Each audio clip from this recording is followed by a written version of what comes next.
Yo, salute to Raider Nation, man. We are doing something new here today, you guys. I have both of my brothers, Wasted Talent and Sanjit T. What's good, my brothers? Now, I'm doing well, man. I'm doing well. It's hot out here. I know it's hot for you guys too, right? Wasted was just telling us, man. You just got back.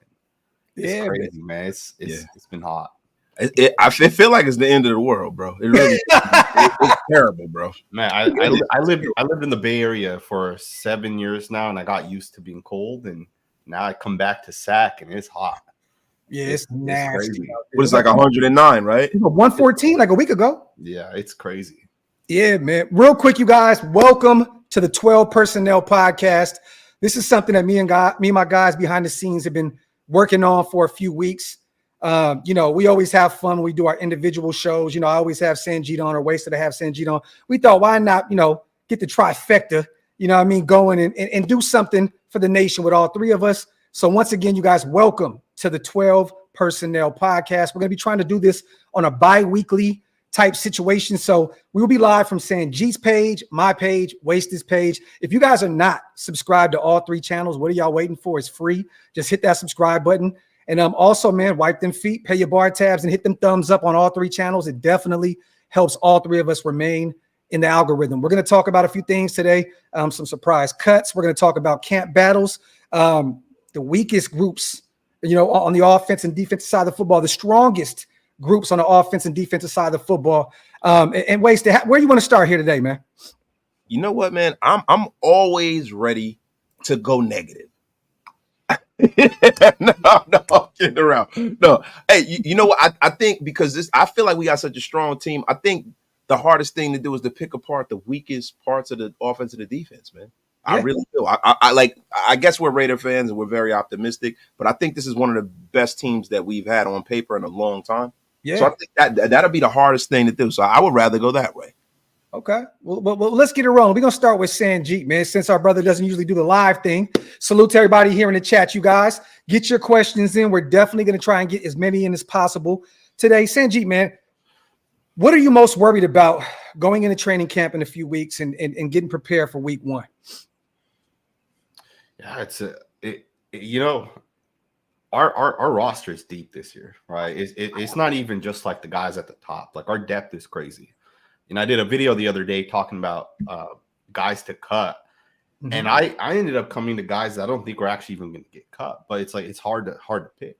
Yeah. Cody Whitehair, most people are like, he's going to make the roster, but I'm not even sure. Is this guy going to make the roster? Is he not? Mm-hmm. And it's like that across the board.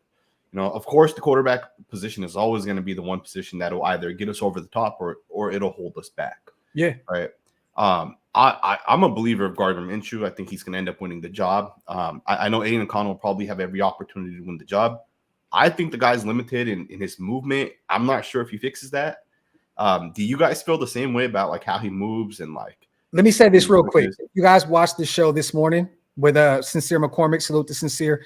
He said, Sanjit, this offseason that Aiden has been working on his mobility. So even at OTAs, he's seen him moving around a lot more. He lost some weight.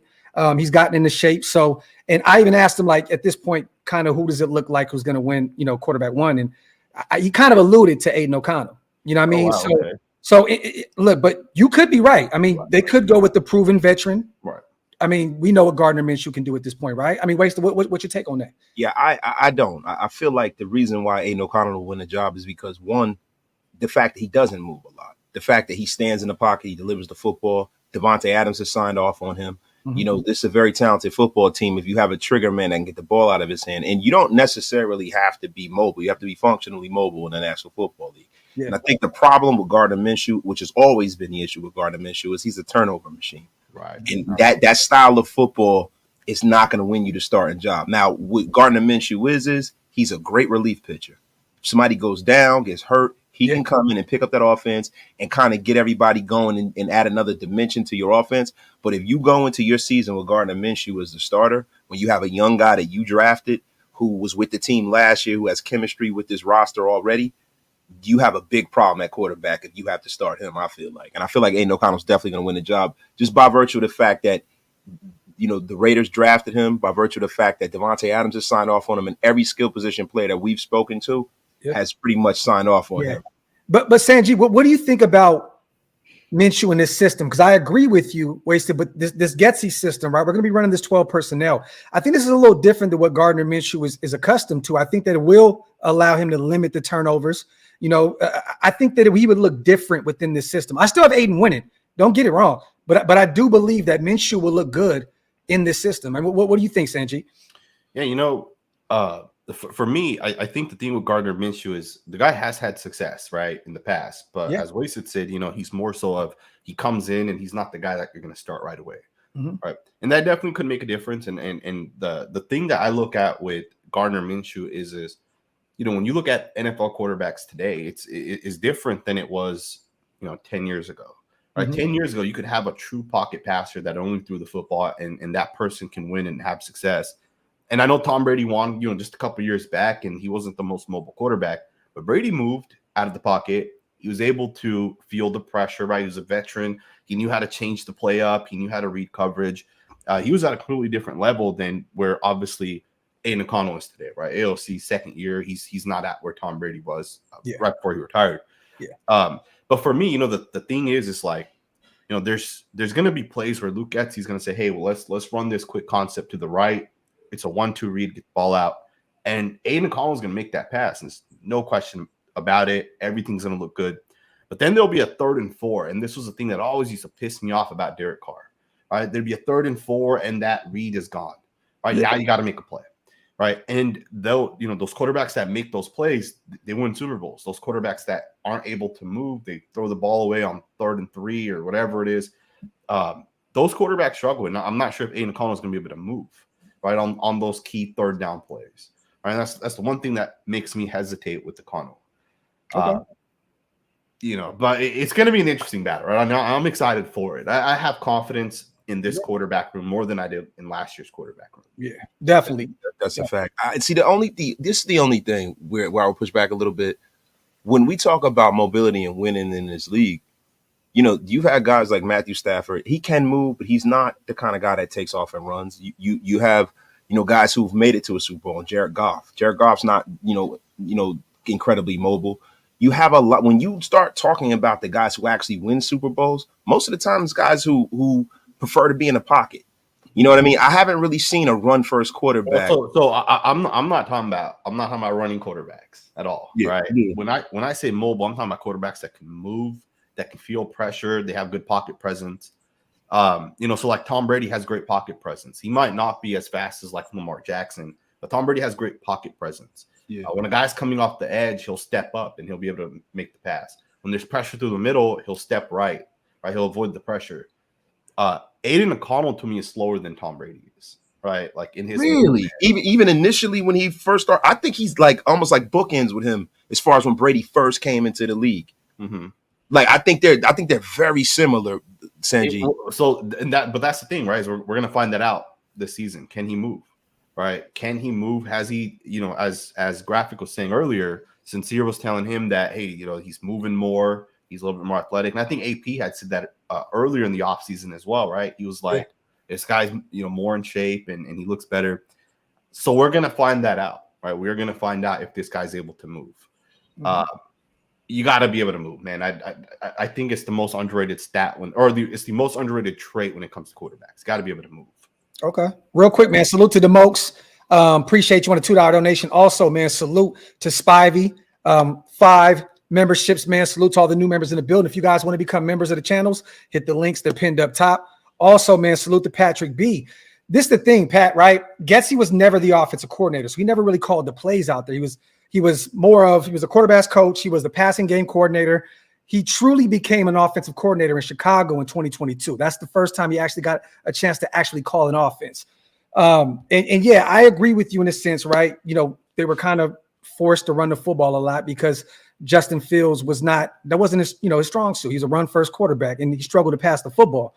But I like the last question. What will we see as a run/pass ratio? It's still early on, but Sanjay, what do you expect in terms of what this will look like? I think it's going to be a balanced attack. I don't think this is going to be more of just run the football down. I know Dylan and Trey, salute to both our guys. They were on the show previously. They said, we're going to run the football. We're going to run the football down people's throats. I love it. But we're going to find a way to throw the football as well. What do you think? I mean, do you think it's going to be a 50-50 thing, run the football to set up the pass? Or how do you call this early on before the pads come out, before you even see a game?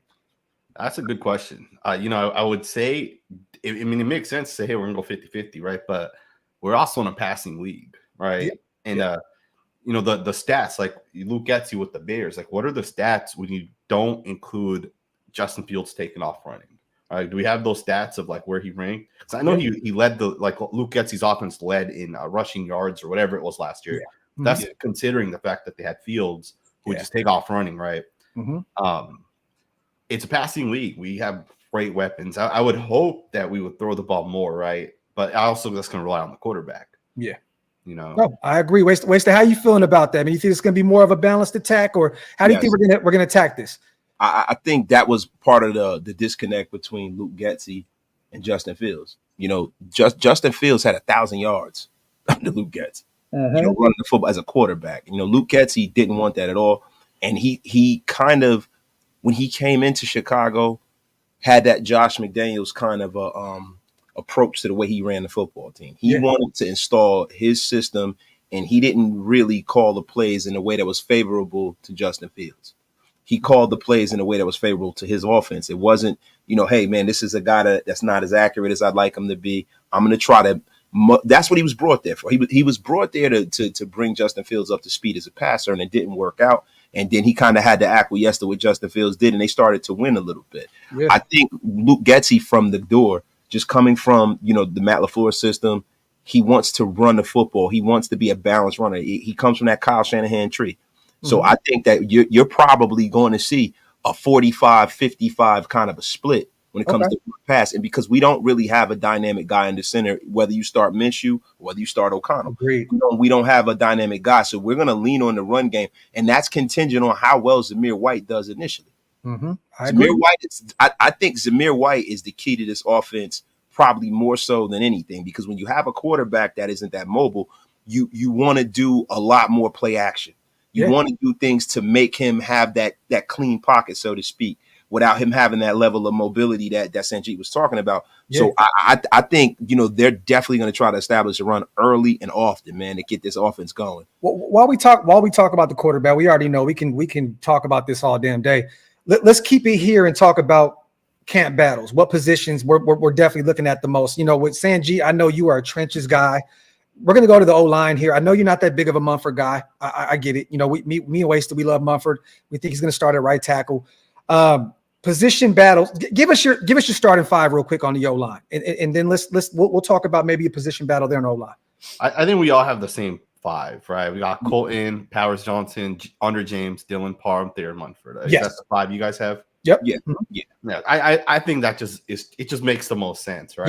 Yeah. Now I do think there'll be some battles, right? I think Thayer Munford will be in a battle that I think he will win. Right? I find it hard to believe that Dalton Wagner is going to replace Munford when Munford has all these snaps and experience. Now the wild card in that is also DJ Glaze, right? What if Glaze is actually legit? Yeah. What if this guy comes in day one and he's like a legit tackle? Yeah. And then even Andres Pete, right? I know right now he hasn't played right tackle at all. But he was also, if Andres Pete, let's say, is actually better than Thayer Munford, I find it hard to believe they won't start him at right tackle. Yeah. Right? Have you seen any of Glaze's tape up to this point? We did a show the other day, salute the East Coast, Big Mike and Denzel Good. We broke down some of his tape. Sanjit, we watched him versus Michigan in that number one defense. Yeah. This dude looked phenomenal. He was on the left side, right? But even Denzel said that Glaze, he prefers to be on the right side. I think that we may have something there with him. I think this year Munford is going to be the guy, but I wouldn't be shocked if Glaze went and once the pads come out and he beats him out. I would not be shocked. Yeah, it's going to be an interesting battle. I mean, I've watched his tape. I'll be honest, I wasn't really impressed, like the tape that I have watched of Glaze. Okay. But it's also hard. I don't have a ton of his tape specifically. Yeah. And then Tom Plesko also told us that Glaze had an incredible Senior Bowl. Yes, and I don't have the tape of the Senior Bowl game either, right? So it's kind of unknown in that aspect. But I personally did not like his tape when he came out. I honestly didn't like the pick. I felt what was it that you personally didn't like? So to me, I feel like I don't think he has the length to play tackle in the NFL, right? I don't know if he's going to be, I always say this, whenever I analyze offensive linemen, the first thing I look at is, can a guy move well? Can this guy does he just look the part, right? Yeah. Can he move well? Can he get into his pass set? When he has a reach block, is he quick and explosive? Is he able to get there? Right. In my opinion, you can look at an offensive lineman the way he moves, and you can just project if he's going to be a good football player just solely based off how he moves. Okay. Right. An example would be someone like Samuel Cosme, right? This guy moved so well when he was at Texas, 3-4 years back. And he was a bust all the way up until last year. But he was a guy that I was like, man, this guy's going to be so good one day in the future. And it finally happened, and it's because they moved him from tackle to guard. Right. But with that being said, I feel like DJ Glaze is one of those guys. I just didn't like his tape at Maryland. And I also feel like because there was a run on tackles in the first and second round that the Raiders almost just kind of settled. I agree. And hopefully he turns out to be like a good guard, right? Worst case scenario, he's a good guard. What did Denzel Good, like, what was his general thoughts? And then what did you guys think when you guys watched his tape? Good was saying he loved, he loved the way he processed. He loved his feet. He loved his positioning. I mean, real talk, there wasn't too many snaps unwasted that we seen that Glaze looked suspect. It looked like every play he was one of the only guys on that O-line that was alive every damn play. But once again, he was on the left side, but he was facing, like I said, a top defense at the collegiate level. And his tape against Michigan, I'm gonna send it over to you, Sanjit. Okay. Check it out, bro. And Good was impressed. He was like, man, and also Good is from the Carolina area, and he's kind of familiar with Glaze. Okay. And he said he was very pleased by what he's seen on tape. Yeah, I mean, see, the thing is about Glaze, Michigan game was one of his banner games, right? That's one of the games that probably got him drafted, right? And especially his first half against Michigan. He played excellent in the first half. Yeah. The play dropped off a little, but that was the best defense in college football. But the game where I see some of the deficiencies that Sanjit is talking about is the Penn State game. Like he had like kind of a lack of twitch, you know what I mean? And it showed up against Penn State. Abdul Carter kind of ate his lunch a little bit. Man. And I'm from the Northeast, and I watched that game, and I went back and rewatched it when we drafted him. Right. Mm-hmm. Now, the way I think DJ Glaze actually can be a starter, but the guy on this offensive line that I think needs to win his job and that can be beat out by somebody is, and you guys are gonna laugh at me, I think it's Jackson Powers Johnson. He's essentially playing out of position. He's playing left guard. The guys, really got drafted to be the center of the future. And I can see that being a spot where Andrews Pete could play at, because Andrews Pete has started as a guard in this league before. Mm-hmm. And he's played well as a guard. And Cody Whitehair has also played well as a guard in this league as well. He came into the league, was a center, moved over and played left guard. I think you have two guys who have starting experience at guard. And I don't think it would be the worst thing in the world for the young pup to sit down for a year, wait his turn, and come in and be our starting center of the future. I have to disagree with you. I think that on the left side with Colton Miller next to him, with Andre James continuing to look better year in and year out, I think he's going to be fine. I think the only thing we have to worry about with Jackson is the durability issues. If he can stay healthy, I think he's a clear-cut starter for us. I don't see them sitting him a second-round guy that should have been taken in the first round. I don't see it. But I know what you mean. As a center, though, the thing is that when you look at his tape as a guard, it wasn't as spectacular. He was a spectacular center. I think he was the best center in the draft. Yeah. But you have him coming into the National Football League playing a position he didn't even play last year, right? And I'm not saying that he's not talented and he probably won't start, but if we're asking who might be the guy, I can see him because he's a rookie. Now, the ideology that you have is the same one that I have.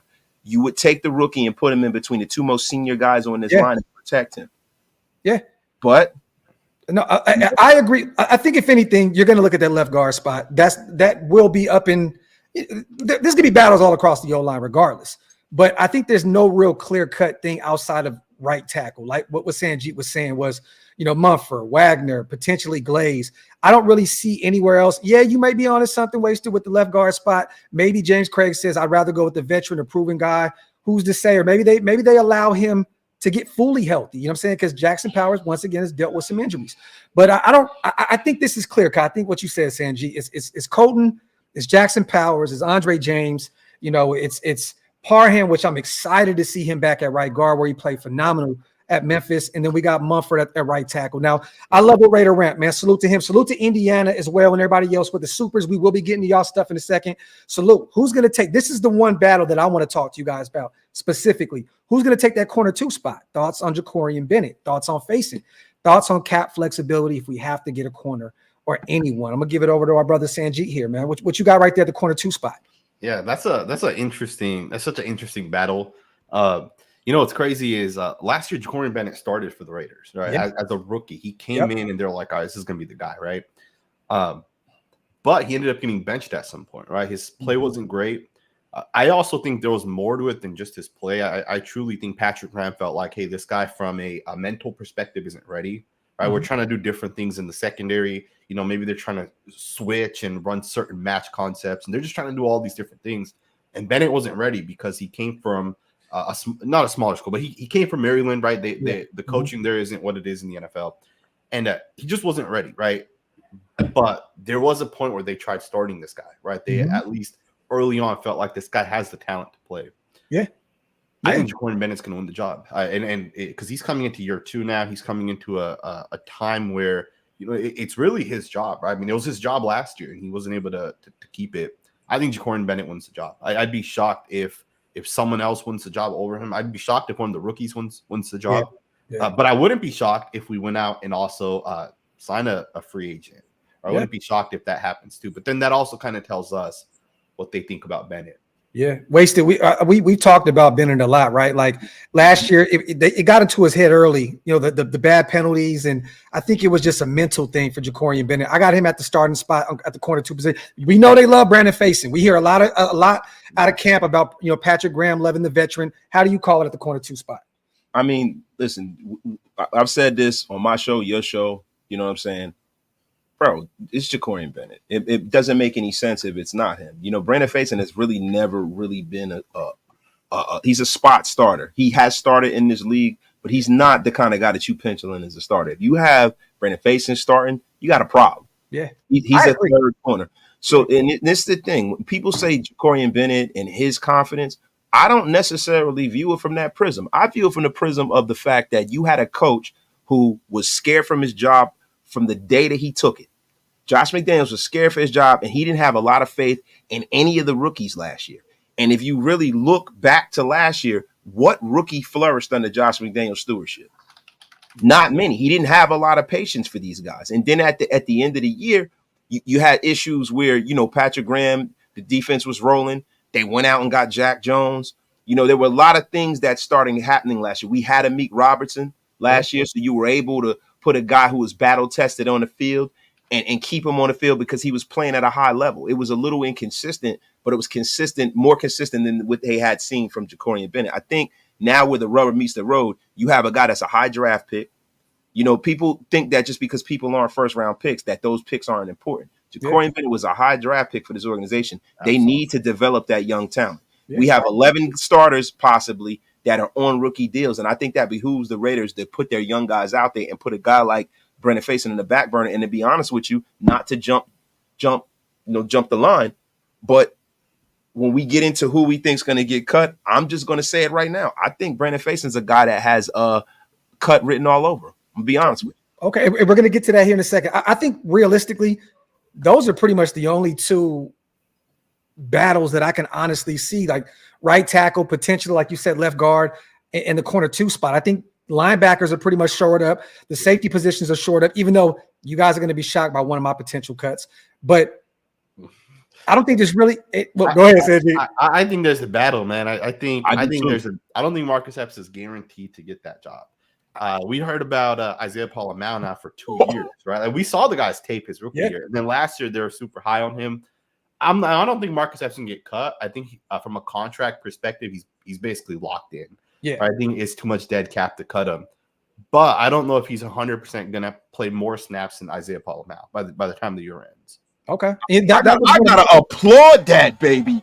Sanjit, the haymaker. Well, that was one of my surprise cuts. I know the contract's really not there. What, he signed a 2-year, $12 million deal, right? I don't really know how much dead cap is on the books in terms of Marcus Epps. Yeah, it's like a 2-year.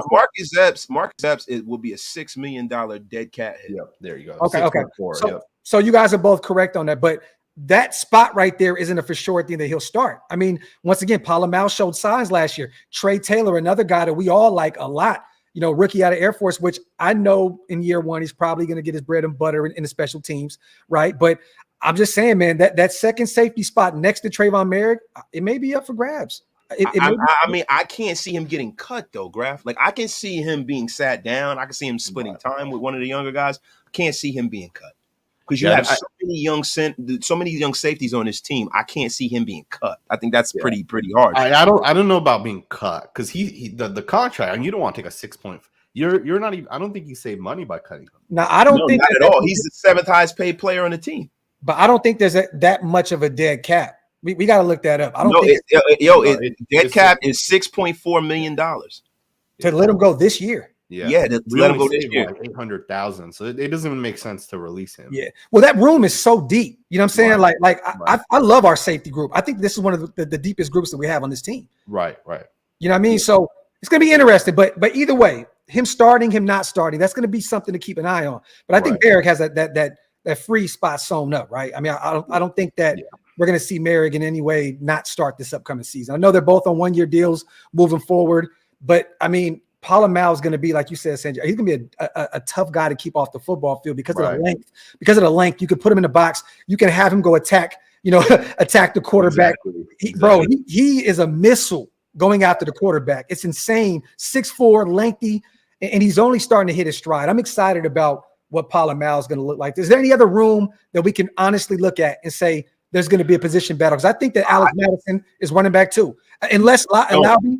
Okay. I don't, and that's what I was going to bring up. The running back 2 spot is up for grabs. 100%. Listen, Madison, if you look last year when he got a chance to start, he had 700 yards last year, right? No touchdowns, bunch of fumbles, right? And two is too many, right? 2 fumbles, and the thing is, that's 2 fumbles that he lost, right? Right. 2 fumbles that he lost, right? Madison was Salute the top guy that was for the amount of carries that he got last year, he was not very effective. And I can see the Raiders going with the youth movement at running back. You have a lot of what you got to do is you got to follow the money and you got to follow the draft history, right? When we talk about running backs and corners, right? Look at what the Raiders did the year before. They brought in a bunch of UDFAs. They had a bunch of young running backs. Even this year, they went out and drafted another Dylan Laube, right? So the running back room is up for grabs, right? And then you look at the corner room. They went out and drafted 2 corners this year. Yeah, that goes to show you that that's a position that they felt they needed to address. Yeah. I'm telling you right now, mark it down. Madison is on the clock. I really believe so, bro. I really believe so. Let me ask you guys a question. A couple days ago, or maybe it was like a week or 2 ago, I was talking to this guy that is super smart. We were talking about the Raiders roster, and he was telling me that in his opinion, there are running backs that are like, they're good number 2 running backs. They'll never be able to carry the load, right? It's for whatever reason, Alexander Madison, Tony Pollard, right? These guys are great number 2 running backs, but when you're asking them to carry the load, they're just not able to do it, right? Do you guys think Madison would be better as like a number 2 to Zamir White? Yeah. That's why wasted talent is wrong. That's why you are wrong, sir. You don't cut Alex Madison. He was a great running back. He was a great number 2 behind Dalvin Cook. Then he had to become the guy, and I believe he lost his job to Tyson Chandler, young kid out of North Carolina, right? But either way, he was a great number 2 out there in Minnesota. I remember I had to pick him up in fantasy for a year, and he actually did me some justice. I don't see him losing his job. I have Amir Abdullah potentially losing that 3rd down back. That's going to be the interesting one right there. Laube. I think Laube is going to be a guy that's going to be difficult to keep off the field. Right. He's explosive. His skill set matches what they're trying to do. And Amir is up there in age. He's over 30. Right. He has 1 more year. We signed him to 1 year. I would love to keep him as a special teams, kind of like that Brandon Bolden special teams guy this upcoming season. Right. But I have him losing that 3rd down back job to Dylan Laube. I don't think there's going to be a way you can keep him off the football field this year. So if we kept Abdullah and Madison, so we'd keep 4 running backs at that point. I think that'd be too many running backs, right? Especially if we're probably not going to add a fullback at this point, right? We probably just put one of our tight ends at fullback. Yeah. But we're not going to carry four running backs, right? And you're not also going to put Laube on the practice squad. Someone's going to pick him up. Yeah. Right. No, definitely. I have Zeus at 1, Madison at 2, and I have Dylan taking that 3rd spot. You know what I mean? And potentially us cutting Amir Abdullah, which isn't anything. We brought him back on a very inexpensive deal, and when it's going to cost us a leader in that locker room. You know what I mean? Which sucks, but it's a part of the game. You know what I mean? And at the end of the day, I don't see how. But wasted. Sanjit made a point about that with Madison. I don't see you cutting him because we've seen he could be a really good running back too. If you lose him, then who's the number 2 guy? Is it Dylan Laube? Listen, I'm going to be honest with you. You know, when you talk about being a running back in the National Football League, you're talking a young man's football game. You're talking a young man's game, right? I can see some of the guys that we put on the Josh McDaniels scholarship maybe winning his job. It's Sincere McCormick. I can see a Britton Brown coming in and winning his job because it's a young man's game. And I'm going to tell you something. In this preseason, Madison is going to have to show and prove. He's going to, because his cap hit isn't going to be, super oppressive. It's 1.6 million, right? Yeah. He's a veteran guy. He's a guy who, if you really look at it, man, is not to the point where you would feel like, I need to keep him on this roster. Like this is a team that allowed Josh Jacobs to walk out of the door. Yeah. So I really don't feel like they value his supposed veteran status as much as we would think. I can also see in the Raiders maybe going out and addressing this in free agency as well. There's a lot of options out there. You got guys like the playoff Lenny Fournette out there. I don't think that Madison is good enough to keep the Raiders from keeping a young, talented football player. I think this year we will see, and it happens every single year. There's always a guy that comes off of the practice squad or a young player that shows out in preseason that wins a job. It's not always chalk. I feel like that's the place where it's not going to be chalk. No, we don't know what we have in Britton Brown yet, right? We have no idea. He was on our IR last year. We have not seen him up to this point. Sincere this morning said it straight up, you guys. He said, I'm going to have to earn mine. It was been already said to him. He has to earn his in special teams. That's where he is going to be an ace in a special teams game. So he's going to fight tooth and nail, to get one of the spots. Right. But it's understood, I'm going to be a special teams guy this year. You know what I'm saying? And I think Amir Abdullah understands the writing on the wall. He's getting up there in age. His job at this point is to pretty much put his arm around these young kids, show them what it is to be a professional, show them what it is, and then walking papers. I mean, it's just a part of the business. I don't see us moving on from Alex Madison. You said that a few times, though. I said that you could be right, but I don't think you want to lose, like Sanjit said, a potential top end running back 2, not a top end running back, but a top end running back 2 who's shown signs of life as a running back 2 behind Dalvin Cook in the past. You know what I'm saying? You know what's another interesting thing? The kick return and kickoff is going to be a lot different this year. Yeah. Amir Abdullah played a lot of snaps on special teams last year in the kick game. And now, you're going to be 5 yards apart. It's different, right? You got to have the strength to get around blocks, get off of blocks. You got to have the strength to hold blocks. To me, that game right there is going to turn into a wide receiver, tight end, maybe some linebacker. It's going to turn into one of those games. It's not going to be Amir Abdullah before would run downfield and make the tackle. Yeah, you're not running downfield anymore, right? And to me, can Alexander Madison potentially play special teams? Right. So it's going to be interesting. It's going to definitely be interesting. And that's the thing, Sanjit. When you have a veteran player who's made money in this league, that's true too. That is are you going to be open to playing special teams where you can have a young running back come and serve both kind of roles? Yeah. Look, the thing Laube expects Wasted as well to play some special teams. He said it. And that's what I'm saying, right? The youth movement is ever prevalent on this team right now. Mm-hmm. And I can see which direction they're going. They're building something. The Raiders know that, yes, can they make the playoffs? Yeah. But are they trying to build something? You have a new GM, you have a new head coach, you have a young quarterback. And I think this roster, the way that they're filling this roster, is going to grow together. And there are some things that are not. And I'm not saying Madison's an old guy because he's not, but I can see them going with the youth movement all the way around, especially in the backfield with Zamir White and having that room grow together. Right. Yeah. Salute to Patrick B, man, on the $10 donation. What can we expect from the Mayer Bowers combo? I think we can all agree on this. This should be a top 3 potentially tight end room. Then you got Harrison Bryant, another veteran guy that can help you as a third guy. I just expect Mayer and Bowers to take the league by storm this year. What do you guys think about the Mayer Bowers combo? I might have a different opinion than I think most people. I think Michael Mayer is going to play more tight end than Brock Bowers, and I think he's going to have a better season this season than Brock Bowers. Okay. I think a lot of people disagree with that. But we got to realize Brock Bowers is a rookie, and tight end's the hardest position. It's one of the hard positions for rookies to come in and have success. right? Because you got to block, you got to run routes, you got to be able to pass protect, you got to do all these different things. Yeah. And then you still got to adjust to the speed of the game, you know? And he struggled in year one, Sanjit, right? I mean, everybody didn't do the Sam Laporta thing. A lot of these young rooks, Dalton Kincaid struggled out there in Buffalo. So I agree with you, but go ahead. Yeah, and another thing though is too, like your quarterback matters too. You know, Michael Mayer didn't have a great year last year. Part of that was he also had a bad quarterback situation. Brock Bowers has a better quarterback situation, but he's in his first season, right? And long term, Brock Bowers should be better. But I think this next year, I think Michael Mayer is going to play a lot more tight end. You know, if you're into fantasy football, I think Michael Mayer is going to be the better statistical tight end than Brock Bowers. I think Brock Bowers is going to do a lot of different things. Like, you know, he's going to line up in the slot. We're going to run screens, and he'll be out there blocking because he's a lot faster and quicker than Mayer as well. And then on top of that, he'll catch some screen passes. Yep. I think, you know, I also think for like Aiden O'Connell, Gardner Minshew, it's going to be a little bit easier to throw it in between, you know, tight end, as opposed to way out there to a wide receiver. Right. So I think Michael Mayer is going to end up having a little bit more success this season specifically than Brock Bowers. Okay. Well, I think that suggests that success is going to be subjective, right? Right. Because when you look at Brock Bowers for the most part won't really be playing tight end.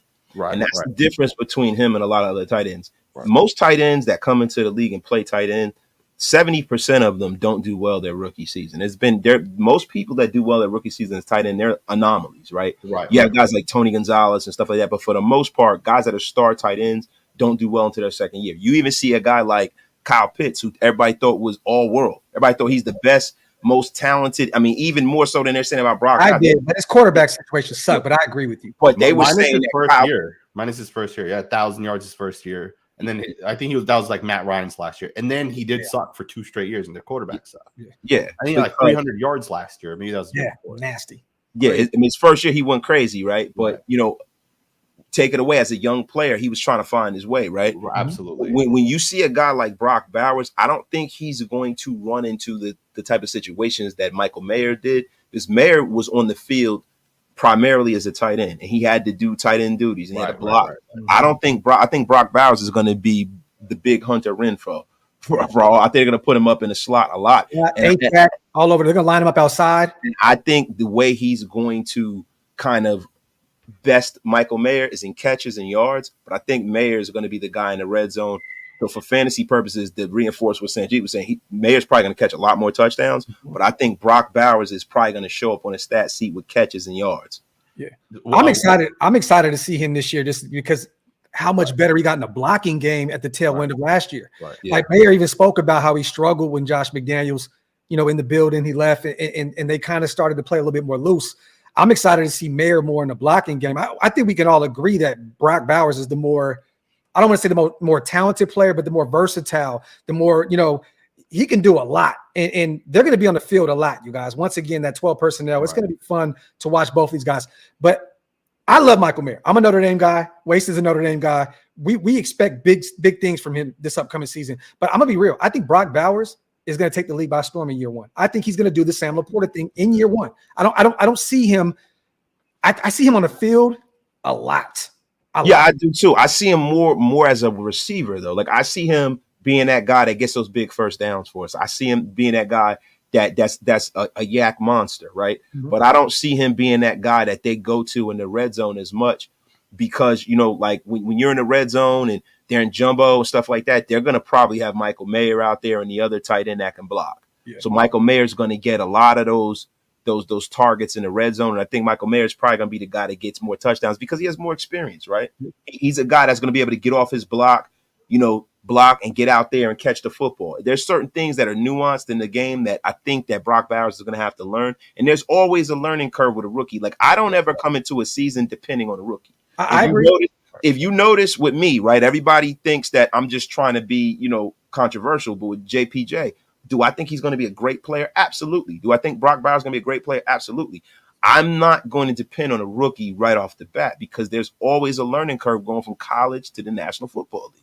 Okay, let me ask you guys about this. And Sanjit, I'm going to shoot it your way right here in terms of the wide receiver 4 spot. I think we can all agree Devontae has number 1. Jacoby's number 2. Trey Tucker is taking the leap this year. Every player that we have on, Sanjit is saying that Trey Tucker is ready to take the league by storm this upcoming season. That wide receiver 4 spot, Michael Gallup, which Trey said he's looking good. He's healthy. We brought Guyton over, Tom Telesco's guy from the Chargers. Who do you have, taking that wide receiver 4 spot? So I did tell you last time, I think Trey Tucker's going to have like a crazy breakout. Yeah. I actually have. I thought a lot more about this. I did that video just a couple days ago. I actually said I think Michael Gallup might end up getting cut. Okay, right? we agree. We agree on that. We agree on that. But the more I think about it, because I do agree with what Wasted saying that Brock Bowers is going to be a wide receiver more, right? Than he will be a tight end, and I 100% agree with that. But what's crazy is if he's a wide receiver, then who's he replacing? And we would all just kind of assume it's going to be Trey Tucker. Right. But then, if you have Devontae Adams, Jacoby Myers, Brock Bowers out there, right? If that's the 3 guys you have out there, who's running those deep routes? Who's running those influence routes? Who's opening the middle of the field up?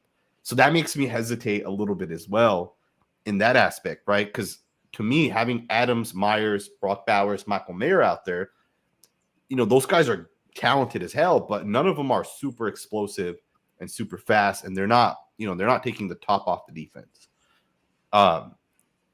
Our wide receiver room's weird because it's good. It is. You have to rely on Trey Tucker. Like, I find it hard to think Trey Tucker's not going to play a lot this year. Yeah. All right. And then it also makes me think, if you traded Devontae Adams, which we've been hearing all these crazy ass rumors about that. If you traded Devontae Adams, then it makes sense, right? Brock Bowers is out there, Jacoby Myers, Trey Tucker, Michael Mayer's in the slot. That makes sense for sure. But it's just hard, man. Because I don't think Michael Gallup makes sense to keep either. Yeah.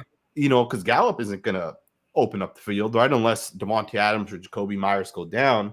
In that instance, Michael Gallup can replace one of those 2 guys, right? If either of those guys go down, Gallup steps up into that receiver role, right? That true wide receiver 1, wide receiver 2. Mm-hmm.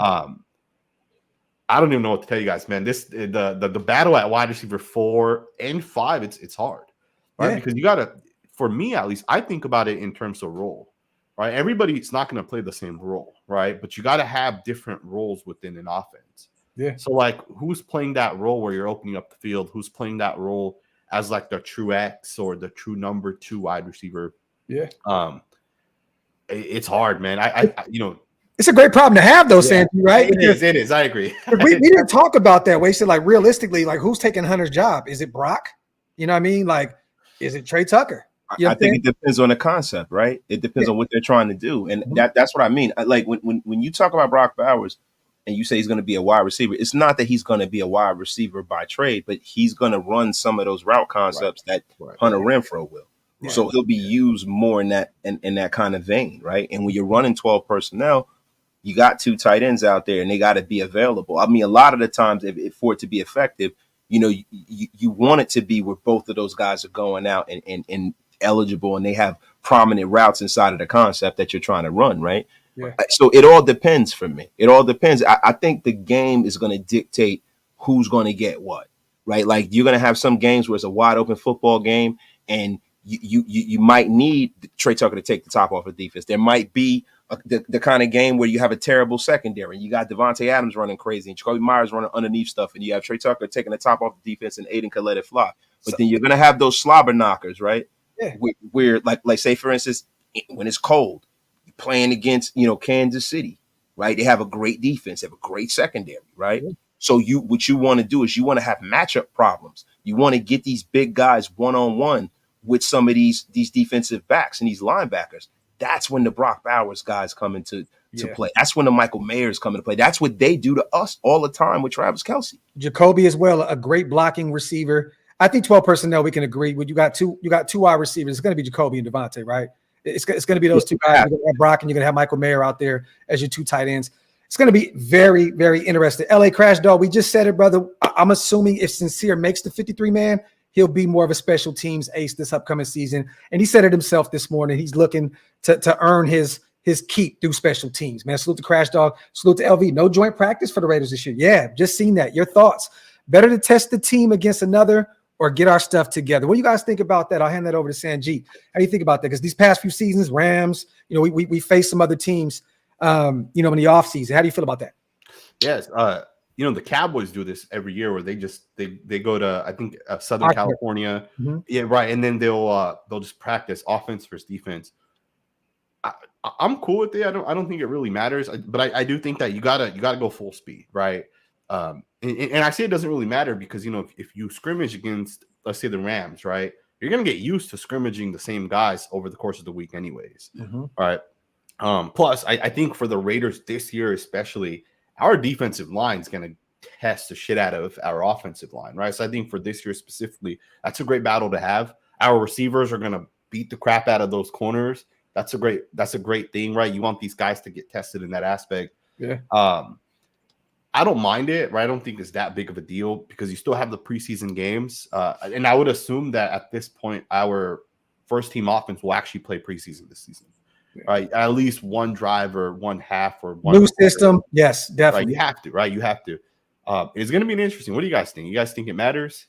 I mean, no, I don't. I mean, the Kansas City Chiefs don't do joint practices, right? So the thing is, it has to line up, I think, logistically, right? And then when you start thinking about what's going on, right?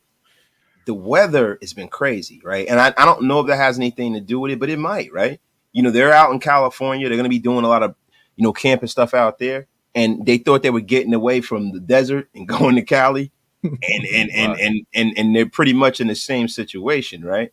So they have to run their practices, the way that they need to. And then a lot of the times it's like, okay, a lot of that kind of stuff is it really productive, right? Because, you get a lot of fights. Everybody's serving up vanilla. You don't really want them to see what you're really running, right?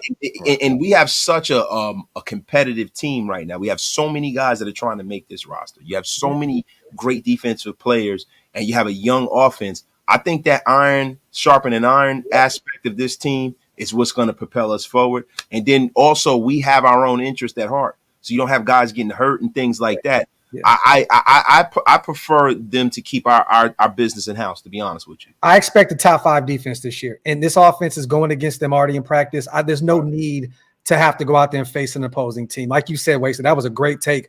Vanilla. Like, why go out there? You're not going to show anything anyways. At least in our practice, you know what you're facing. You're going full strength, but you also have your players and your teammates. You don't want to hurt them. But at the end of the day, this offense going against this defense, that is going to make them that much better, especially with the Christian Wilkins ad, on the defensive line. I just think it's going to make them that much better. Salute to S. Dot. It's really hard to say because Bowers is deceptively fast and faster than everybody except Tucker and Zeus. And this is facts. His game speed is totally different.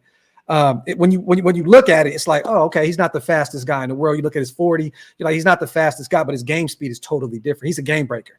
He's a game breaker. So I agree with you in that, S. Dot. I think that this upcoming season, man, I think a lot of people are going to have to eat crow being mad that we took him at 13. That's all I'm going to say. Yeah. I think a lot of people are going to have to eat crow and be like, okay, now I understand why they took the best player available, because he should have been a top 10 pick. In terms of skill set, in terms of talent, he's one of the better guys in this draft. And that says a lot because it was a deep draft at a lot of respected positions.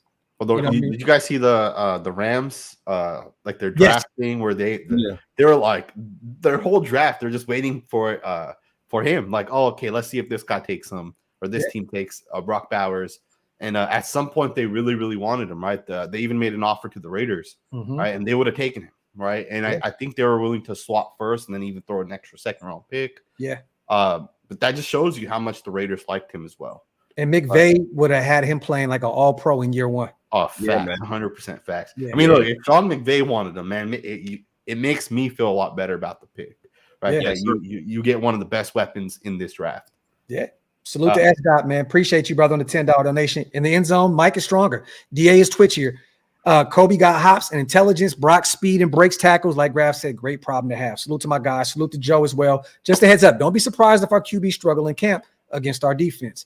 Definitely. In fact, I hope they do. It'll show our defense is still rock solid, pause, and our quarterbacks will be ready for anything. Salute to Joe. And you heard it early on, you guys, in OTAs that the offense was struggling, even without, and mind you, we talked about this way. No pads, shells. It's Colton not out there. Jackson Powers not out there. A lot of guys on the offense, weren't starters, but that's a great problem to have. Salute to Joe. Right. Salute to everybody here in the bill. Let's get to the second segment of the show, you guys. Let's start with our brother Wasted Talent, man. Let's get to these surprise cuts. And we're going to talk about Sanjit's video as well. Put out a great video yesterday about some potential surprise veteran cuts. Let's start with our brother Wasted Talent. We already talked about a few, but is there any other guys that you can expect that we're looking like, man, because there's a ton of depth on this team. There's a ton of talent.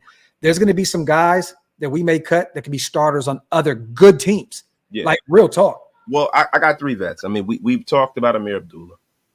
We've talked about Brandon Faison. There's a guy in the linebacker core that I think is on the clock. And there's 2 guys that, and now a lot of people will say, and I heard Sanjit say Divine Diablo. I don't think that that's the case, right? I think Lucas Masterson is the guy that is on the clock because, listen, we drafted Tommy Ackenberg.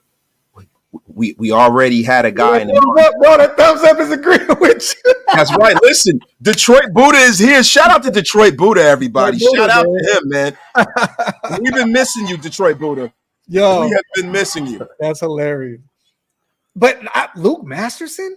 Luke Masterson. And I like Luke Masterson. He's great on special teams. But if you look at Patrick Graham, right, and you look at a lot of what he's always done and what kind of linebackers that he's kind of gone after. Patrick Graham has always got linebackers that are good in with quickness in short areas, right? You know what I mean? And if you look at some of the guys who have done well in Patrick Graham's system, and as far as from a linebacker perspective, right? You have Denzel Perryman did well under Patrick Graham. Blake Martinez, Reggie Ragland, Raekwon McMillan, guys like that, right? And if you look at a guy like an Amari Burney is very, very quick in short spaces. He's a guy they kept around. They drafted him. They have high hopes for him. So if you're going to keep it Amari Burney, you just drafted Tommy Eichenberg, right? Spill is going to be a starter. And Divine Diablo, he's such a talented freak of nature of an athlete. You kind of got to see what you have. And when he's been on the field, he's been very, very productive. And when you look at Luke Masterson, he's been a guy who's been in and out of this lineup. And I think one of these younger guys might take his roster spot this year. I have to disagree with you. I disagree 100% too. Go ahead. That's the reason why I said it, damn it. And I don't give a damn F. I don't give a F. What's your take on this nonsense that Wasted is spewing into the universe? So here's the thing with Masterson. So the guy just finished year 2, right? So he's not like, he doesn't have a ton of experience yet. But another thing is he came in when Patrick Graham first came to the Raiders, right? Like Luke Masterson's been here since the time Patrick Graham has been here. Divine Diablo's been here, but Divine Diablo was here before Patrick Graham. And Divine Diablo, from a contract perspective, has basically been locked in with the Raiders, right? We drafted him. So from that aspect, it made sense to keep him around. He was a 3rd-round pick. His ceiling's high, right? It's always been high, but he's never been able to get over the top. Right, it's been 3 years, and Divine Diablo, to me, still struggles with basic things like filling his run fits, making tackles, doing things that you want your linebackers to be able to do, right? Jump gaps and blow things up, right? To me, our linebackers have it super, super easy with the defensive line that's out in front of them. Even last year, our defensive line was legit, right? Even last year, they're legit, and this year, they're even better. And, when I watch Luke Masterson, he does a lot of the little things on tape. He does it well. Right. And I would find it hard to believe that we're going to release this guy. That tweet counts $900,000 against the cap. At the very, very least, he gives you special teams value, but I think he's the guy that's going to end up being our best linebacker. I think going into next year, I think Masterson will be our best linebacker, and I think he's going to break out this season. No. Now, let me say something real fast, because you already spewed this nonsense into the universe. Wasted. Why does it got to be effing none? What the F is wrong? I have to agree with our brother Sanjit. Look, we're already kind of thin at the linebacker position. Mari Burney is a question mark. Right. Okay, Darian Butler's coming off the IR. He's undersized. He was a UDFA. We don't know if he's going to make this roster. Luke was a guy that played some special teams, played sparingly at the linebacker position. Also, you guys, Robert Spillane dealt with some injuries last year, fought through them. Divine Diablo, to me, looks like a converted safety. He looks like a guy that is still trying to figure out the position, even going into year 4, which is his last year on his deal. I love Divine Diablo. I think that we should have kept him as safety, to be honest with you. I don't think this should have been a converted type situation. Bro, if you watch his tape, Wasted, we've talked about this. Most of his tackles, he's chasing guys. Like from behind, you know what I mean? Like he doesn't look like a linebacker out there. And I think that he has the measurables. I think he has the skill set. He could be a sideline. He just hasn't shown us that. Right. Luke Masterson, to me, like Sanjay said, he's cheap, he's inexpensive. There's no reason to cut him, especially with the big question. Amari Burney's a 6th-round guy. I know Luke Masterson was a UDFA. I understand that. But if you look at Luke Masterson's tape at Wake Forest, then you look at Amari Burney's at Florida. I'm going to be honest. I'm taking Luke Masterson 10 times out of 10.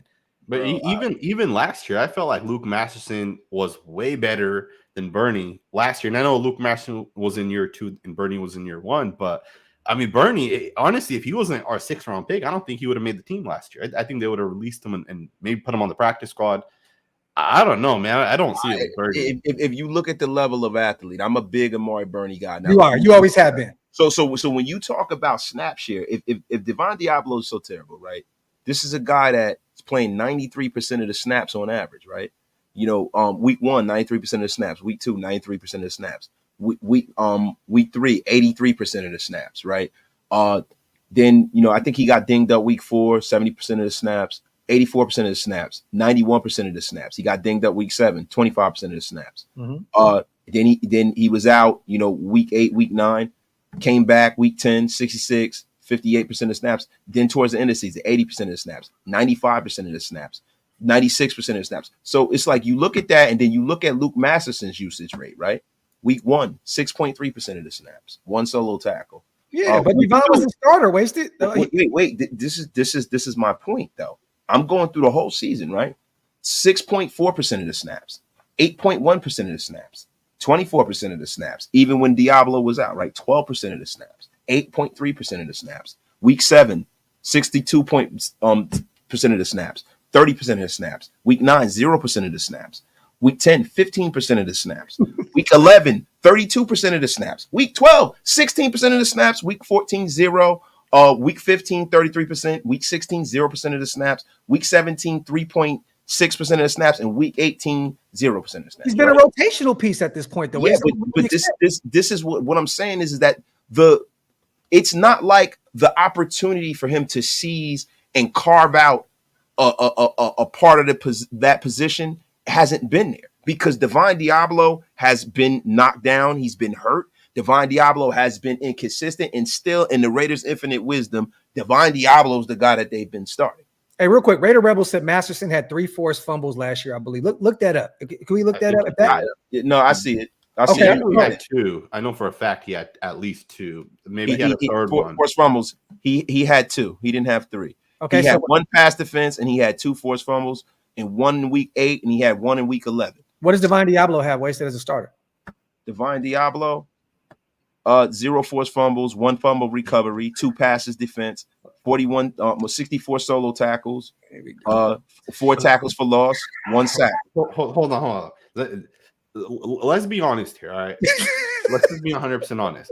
Last year, we had Chandler Jones, Cleveland Farrell, Isaiah Rochelle all take more snaps than Malcolm Kuntz. Yeah. Right? And you are, at least, and I'm sure some of you guys seen it too. You can see Malcolm Kuntz and see that this guy has crazy upside. His ceiling is absolutely crazy. Yes. He only played 68 snaps in 2022, which is crazy. Insane. But to me, when you watch the snaps, you watched him actually go out there and play, you could tell there was something there. I think with Masterson, there's something there as well, right? And I know Devon Diablo is getting more snaps, but you also got to think about it like this, right? Masterson going into his 2nd season, there's a good chance Patrick Graham thought to himself, hey, I like Luke Masterson. I just don't think he's better than Devon Diablo right now, because Devon Diablo has started for it was 2 whole seasons at that point, right? And then last year was his 3rd season. Yeah. To me, Patrick Graham looked at it like, hey, I might get fired at the end of the season unless I get this defense turned around. And Devon Diablo gives me a better chance this season than does a 2nd-year linebacker Luke Masterson. Right? But I don't think Luke Masterson I don't think Devon Diablo is better than Luke Masterson. I think going into this season, I think that's going to change. I beg to differ. I mean, you got a guy that has he had over 1,000 snaps. He had 14 solo tackles.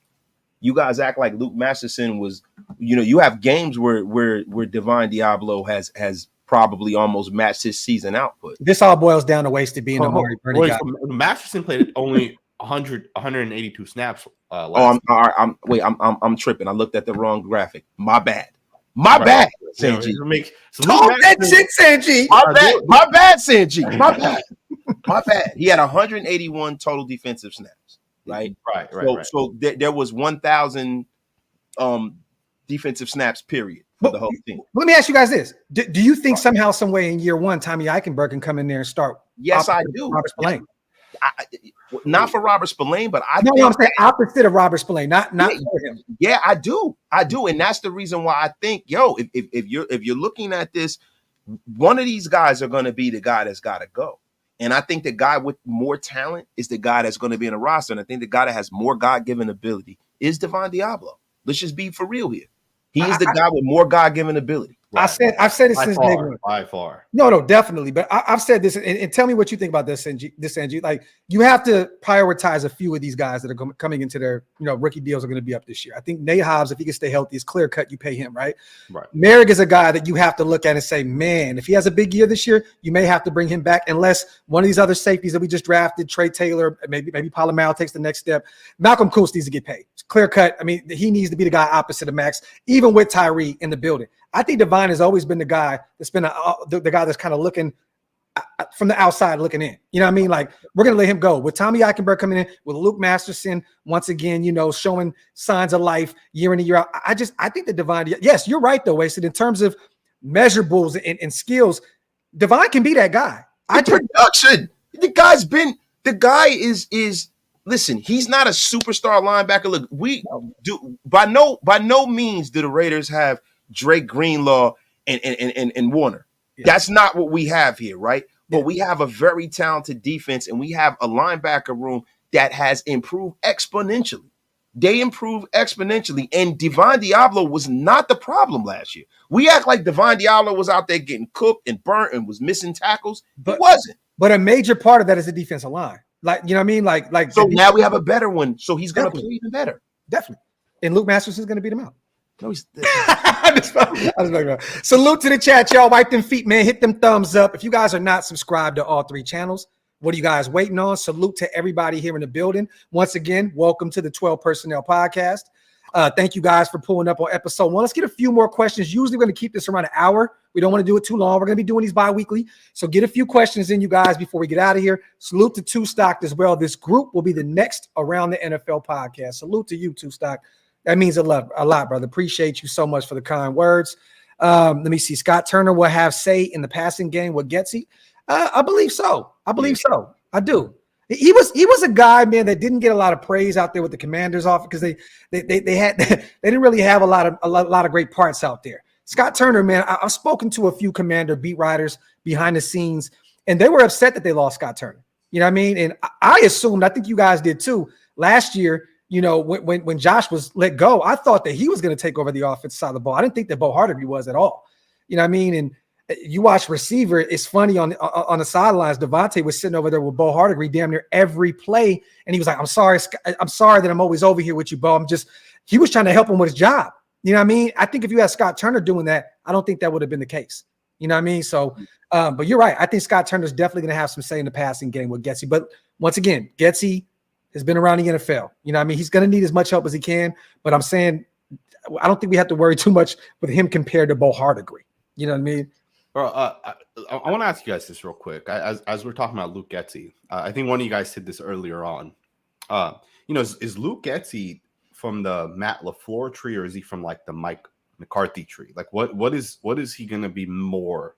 Right? Because people want the Kyle Shanahan. Yeah, people want that, right? Yeah. Mm-hmm. But he wasn't initially. I think he initially came into the league under Mike McCarthy, and he was with McCarthy for a number of years.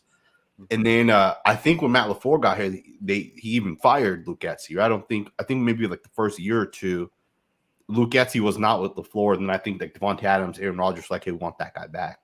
I think that was like the story. I don't know if that's exactly what it was. I thought he was a LaFleur guy. No, I don't think so. I think I had looked into the story of Luke Getsy when we first hired him. I forget what school it was. He was hired in 2014, right, under Mike McCarthy, and was promoted to wide receiver coach in 2016. Then in 2017, he was hired as offensive coordinator at Mississippi State. Then he came back and was rehired by the Green Bay Packers as their quarterback coach under Matt LaFleur. Yeah. There was actually one other thing with Getsy too. So before he got the job with Mike McCarthy, I think he was the offensive coordinator with the school, and the head coach there that he was kind of learning. Western Michigan. Yeah, the head coach he was over there with had connections to Mike McCarthy as well. So that's how Getsy got that job. Well, PJ Fleck and Mike McCarthy have ties that go way back. But the thing is, we got to look at it from this perspective, right? He was the quarterback coach under Matt LaFleur. He was promoted to passing game coordinator and quarterbacks coach, right? So for a guy that's as bright as Matt LaFleur to bring this man in and bring him and give him that trusted of a position, you have to kind of give him some grace. I mean, he helped develop Jordan Love. You can't take that off of his resume. Yeah, no, agreed. But I think that he had more success, right, under LaFleur. He had an opportunity to coach Devontae Adams out there. A-Rod had 2 back-to-back MVP years. But yes, just like Mando said in the chat, he said he learned from both coaches. But he did come into the league with Mike McCarthy. So yes, it's interesting. It's always interesting to me though. Like, did Devontae Adams, Aaron Rodgers, did they have that success because of Luke Getsy, or did they have that success because of Matt LaFleur? Right. See, I would have to lean towards LaFleur. I agree with that. Right. It's always going to come down to the play caller, the person installing the offense, and I think that's why Luke Getsy failed with the Bears, essentially. Right. And again, I'm not saying this to knock Getsy, right? I hope he has success, because that ultimately means the Raiders have success. Yeah. I was watching, it was Brett Coleman and EJ Snyder. They did this entire thing on their YouTube channel. It's called the Bootleg Football Podcast. Mm-hmm. And, Brett Coleman, super smart. EJ Snyder, both super, super smart guys. EJ Snyder is actually a Bears fan, right? So he like I do content on Cowboys, the Bears. I watch all these teams for the Football Scout channel. Yeah. But I'm a Raider fan, so I'll tell you whatever with the Raiders. Mm-hmm. EJ Snyder is a Bears fan, and I think Brett Coleman might be a Bears fan as well, or he has some sort of insight where he's watching every single Bears game. But the guy talked a ton of, in a good way, right? And he was willing to give it another chance, but he talked a ton of crap about Luke Getsy, and he essentially doesn't think it's going to work, right? Yeah. And he did say, I hope it does work, but like he broke it down why Luke Getsy failed with the Bears, and I find it interesting because it was kind of the same things that I had seen with Luke Getsy, and I do hope he has fixed those things up, because it's also some of what our beat reporters were saying from OTAs, right? Yeah. Which I don't know if it was Vic Tafer or if it was one of the other guys. One of them, they were like, "Hey, our offense is struggling." Specifically, what it looks like, guys aren't getting open. Like routes are being run, but quarterbacks aren't able to get the ball to those guys because maybe the routes are off, right? They're not proper routes that are being run, right? Mm-hmm. Like for example, you're going to run a high route with the low route, which is going to spread the field a certain way. Maybe you have a short post with the corner or whatever for the spacing, and apparently that stuff's off with Getsy, right? And I think that was the big thing with the Bears, right? You get like 3 guys that run into the same spot, yeah, right? And I hope that doesn't happen with the Raiders, obviously, right? But it's going to be interesting to see what ends up happening this season. This is a great comment right here, and I know you got something on your mind. It will be a mixture of both. We tend to forget that we got Philbin in the building as well. Philbin is the one to bridge them. Philbin was the OC when the Green Bay won a Super Bowl and had a top 10 offense. So that's another guy, Joe Philbin, that's going to be definitely helping them over there on the offensive side of the ball. Salute to Elite for a great comment. Go ahead, Wasted. I know you're ready to cook real quick, bro. Well, this the thing, man. When we try to give all the flowers to Matt LaFleur, Matt LaFleur is very talented, right? Definitely. Realize something. He was hired in 2019, 2020, 2021, and then Devontae Adams was gone, right? Yeah. So a lot of what I see from Chicago is, if you don't have a guy who can go out there and decipher what you're trying to put out there on the field to run your offense, and you have a guy that is a 2-read quarterback, when I kind of give Luke Getsy a mulligan. Yeah. When you talk about Justin Fields is supremely talented, but there's a reason why he fell in the draft. It's a reason why he's no longer the starter in Chicago. And and I know, listen, Caleb Williams is generational talent. Most people would have taken Caleb Williams, right? Yeah. But they wouldn't be in position to take Caleb Williams. Well, no, they got that pick from someone else. But I'm just saying, had he played better, there would have been more. Like, it wasn't even a thought. Yeah. It wasn't even a thought. And when you see Justin Fields, I've never at one time seen Justin Fields play well enough to say to myself, Justin Fields is going to be a starter in this league. I think Justin Fields is probably going to be a backup in this league. Yeah, like real rap. And so I don't really blame Luke Getsy so much, because when I look at the way he helped develop Jordan Love, right, I see what his team did against our defense with Tyler Badgett. You know what I mean? This is what I'm watching, right? And then I watch a guy like Justin Fields, who has had many issues with getting down playbooks, reads, dropping back and not looking off the corners and the safeties and stuff like that. So I think that has a lot to do with why guys weren't actually supposedly getting open. But I just think the quarterback was kind of bad, man. Let me ask you a question. Both of you guys. So both of you guys watched Jimmy G last year, right? Obviously with the Raiders. You guys think that quarterback can win a Super Bowl? No. Absolutely not, right? No. Kyle Shanahan got him to the Super Bowl. Kyle Shanahan got Jimmy G to take that team into the playoffs multiple times. Yeah. And they scored 30-plus points multiple times. And that wasn't because of Jimmy G. That was because of Kyle Shanahan.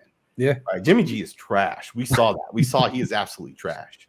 Yeah, but is Jimmy G the guy who was under center for the Super Bowl 49ers? Is he the same player that he was when he got to us, is the question. Because I think that Jimmy Garoppolo a few years ago was a much more capable player than he was when he got to us. This is a guy who probably shouldn't be on the NFL roster. His limitations. I'm going to tell you guys right now. So Jimmy G's now with the Rams, right? Yes. Yeah.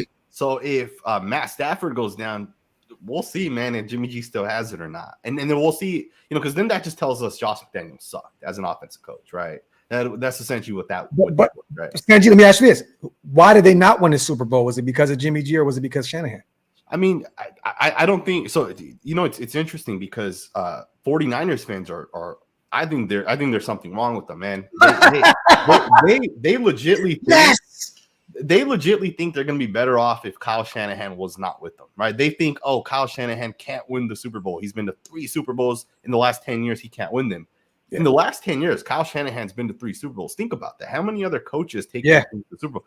Also, if you're going to say he can't win the big game, I mean, what is a playoff game not a big game? Is the championship game, the divisional round, are those games not big games? Yeah. Right? Those are all big games, right? It's hard winning a Super Bowl. Chances are in the next 10 years, Kyle Shanahan will go to another 3 Super Bowls and he'll win one, right? Chances are that's what's going to happen. And I think it comes down to, if you have Patrick Mahomes as your quarterback, you'll win the Super Bowl. If you have Kyle Shanahan as your offensive coordinator, right, or play caller, however you want to say it, it's the same thing with Andy Reid, right? The guy did not have success until Patrick Mahomes got there, right? And I think there's a lot of coaches like that, right? Like Mike McDaniel's not going to win until he gets a legit quarterback. Sean McVay won because he had a legit quarterback in Matthew Stafford. He didn't have that with Jared Goff, right? And it'll be the same thing with Ben Johnson. Jared Goff's not going to win him a Super Bowl, right? But Ben Johnson's going to go and get a job as a head coach somewhere. And when he becomes a head coach, if he doesn't have a legit quarterback, he's not going to win until he gets that quarterback as well. Now, he might take, whoever it is, Jimmy G or whoever, he might take him into the playoffs the way he's taken Jared Goff into the playoffs, but he's not going to win it with those type of quarterbacks. Right, you'd be lucky to win it with average like Jared Goff, Jimmy G. Not saying they can't, with these legit play callers, but it's hard, man. You got to have a great quarterback and a great play caller. Yeah, but see, the thing with Jimmy G, I think that's a little short-sighted because this is a guy who, almost didn't get the contract because he was physically limited, and they had to have a trap during the contract because they didn't think initially before he even took one snap that he could play. I think they were kind of backed into a corner with Jimmy Garoppolo. They thought Brady was going to come out of retirement. They did, right? And there wasn't like they went into this whole getting rid of Carr thing and they were like, we're gonna rock out with Jimmy G. I don't believe that at all. It was just an ends to a mean, right? And when you talk about Kyle Shanahan, you say he's going to win a Super Bowl. He might not, Sanjit. When I've seen throughout my years of watching this game, when I see guys that lose the Super Bowl, right? Time after time after time, they don't normally come back and win it. We could look at guys like Marv Levy, who was in 4 Super Bowls. He never won it. There's just certain coaches where, it took Andy Reid a little minute to get there and get right. But like you said, Andy Reid only went to 1 Super Bowl and lost that 1 Super Bowl. Yeah. Right. And when Andy Reid got that quarterback that he felt, and Andy Reid really, to be real with you, should have won the one against New England if Donovan McNabb wasn't hung over into the second half. Like, let's just be for real. Donovan McNabb was hanging out drinking the night before the Super Bowl and threw up in the damn huddle, and they started coming back and they lost the Super Bowl by 1 point. So that wasn't because of Andy Reid, but there are guys like Dan Reeves and people like that have lost multiple Super Bowls and never won it. Right. Real quick, you guys, look, on the way out, salute to everybody here, almost on an hour and a half. I want to ask you guys real quick. Bleacher Report dropped an article that pretty much had 3 players who need impressive camps to avoid being cut, okay? They put Amir Abdullah. I think we can all agree that he's one of those guys. We talked about him previously. They mentioned Cornell Armstrong. I don't even think this guy makes the roster. I'm going to be real with you. But I don't know why people keep putting DJ Turner in the conversation. This is a guy that was almost a Pro Bowler last year as a special teams ace. What is your take, Sanjit? Because I know me and Wasted have talked about this a million times. There's no way we cut DJ Turner, man. Like, this is a guy that's giving you a lot of reps, and a lot of the success on the special team side of things was because of DJ Turner, right? Yeah, I mean that's a legit point. I think did he have a touchdown last year? It may have been called back, or am I tripping? Maybe that was Hunter. Right? I don't think so. But there may have been a situation where maybe he was close to it, but a lot of times he was in on the play. There was a fumble recovery. I think he had a few of them actually on special teams. I could be wrong, but he had a great year. He had a phenomenal year. It's interesting because I was thinking about this the other day when I was looking at guys to potentially cut. I said we might cut Michael Gallup, and the reason why I came to Gallup over DJ Turner was because Turner does provide special teams value, right? Kick return and punt return. Another thing with kick return is now you're going to get 2 guys to stand back there. Yeah. You might not just have 1. You might have 2 back there. So that's another thing to keep in mind. And then on top of that, I know DJ Turner is not going to play a lot on the offensive side, but we only have 1 Trey Tucker. We only have 1 guy that can run down the middle of the field and force the safeties to have to stay over the top, right? Because Jacoby Myers isn't fast enough to do that. What about Guyton? I mean, do you think he's going to see the field? Maybe. I think Jalen Guyton's the one guy that could maybe do that, right? But I would think DJ Turner could be that guy for us as well, right? Yeah. I've said that a lot of people question his speed, but I'm like, he's one of those guys. If you watch him at Pitt, another UDFA, he was a dynamic guy. Yeah, right. No, he can definitely add that speed element. That's one of the only 2 guys that Tulu Griffin as well. Remember, we talked the UDFA, I believe, out of Mississippi State. That's another guy that can actually provide some special teams help with us and add some speed element to the wide receiver room as well. What about Labe? You guys think he can return punts or kicks? Yes, definitely. Yeah, I'm going to be honest with you. I hope that he doesn't have to. I hope he's such an integral part to the offense that he doesn't have to. I just really like getting to Sanjit's point and your point. When you have guys that are like Swiss Army knives that can serve and play and fill more than one role on the team, that makes you more valuable. And with a guy like a Michael Gallup is going to have to go out there and in a real way really carve out almost damn near a starting role almost. Not a starting role, but like a backup, a solid backup role. He's going to have to really go out there and produce. He's an injury-prone guy who's been in this league for a few years, and it's really not going to cost them much to jettison him.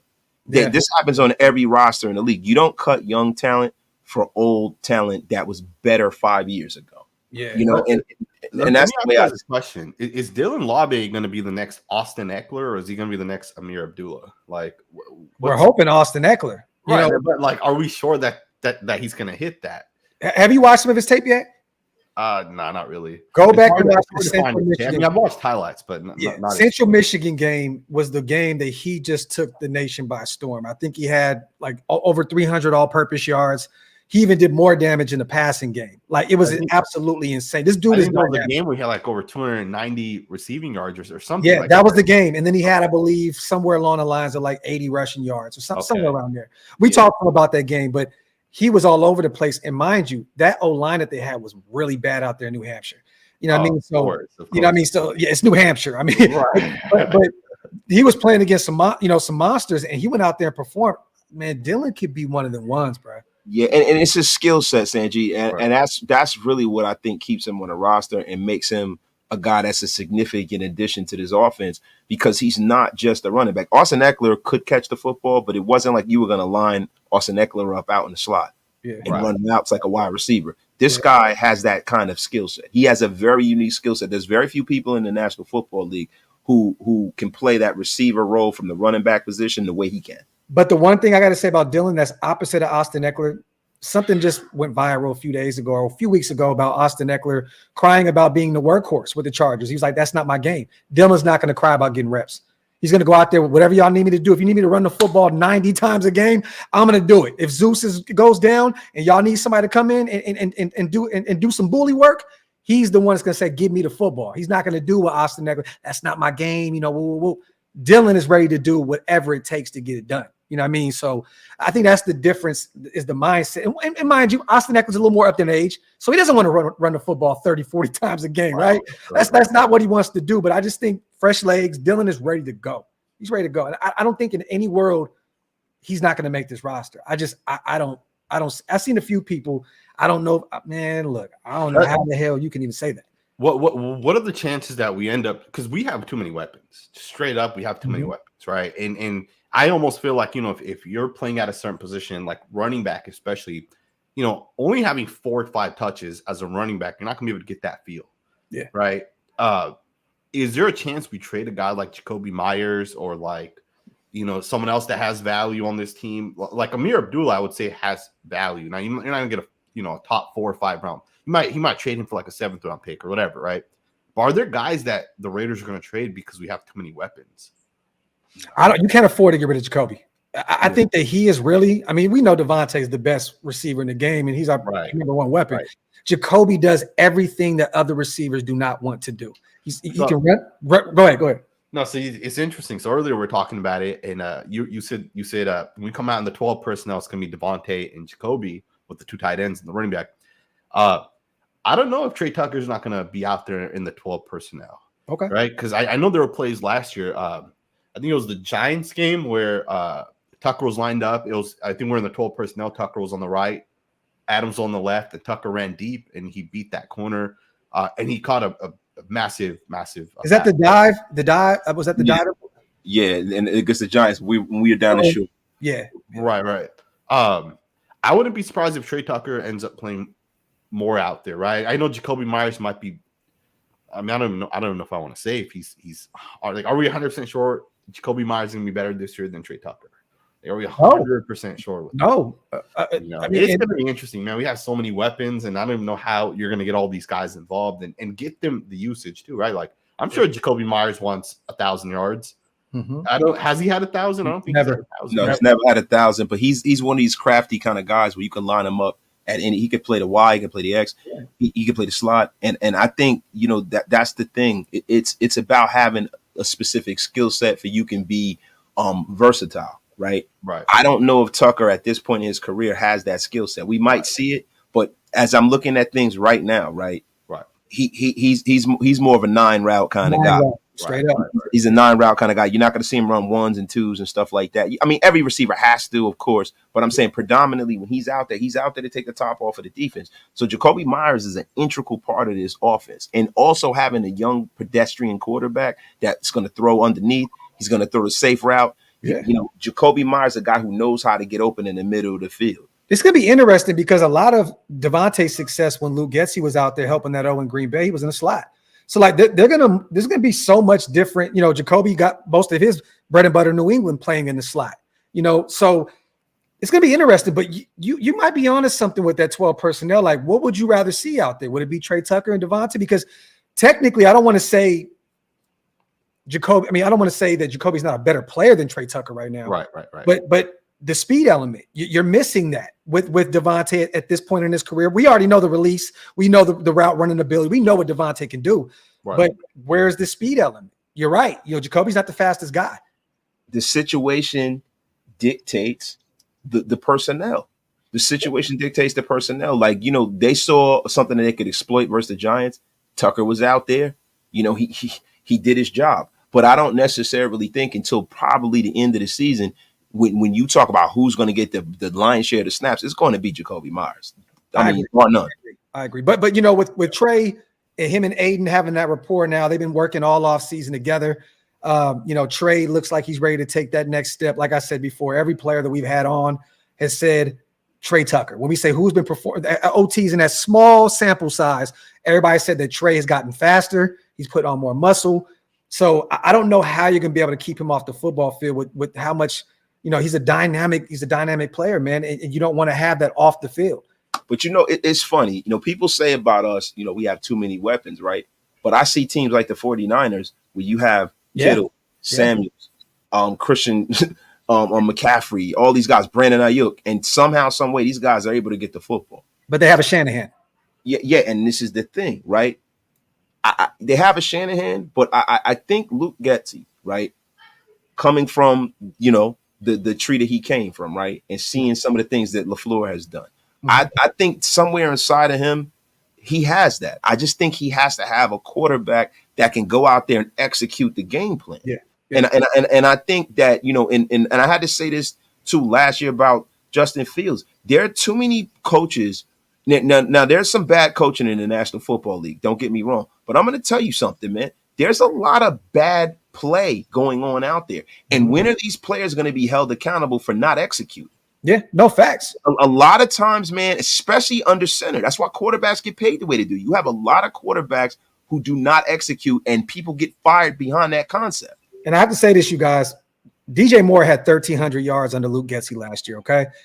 Devontae's going to get his issue. They're going to force the ball to Devontae a lot this year. Trust and believe. They hear all the noise. Devontae's going to get a lot of work at receiver. But I can see Trey Tucker playing that Darnell Mooney role, Sanjit, you know, like this upcoming season, getting a ton of reps, the speed element. And one thing about Trey is he doesn't have the hand problems like Darnell. Darnell's dropped a lot of footballs. Right. But also Trey needs to get that college football out of his head, because a lot of times the 1 foot, he's having issues coming down with the ball with both feet in bounds. You know what I mean? Hopefully he's figured that out this offseason. But I think, look, that's a great problem to have. Getsy has a shit ton of talent, and I think that he has all the talent that fit exactly what he's trying to do. That's all that matters. This is going to be a telling year for Luke Getsy. I don't care if it's year 1.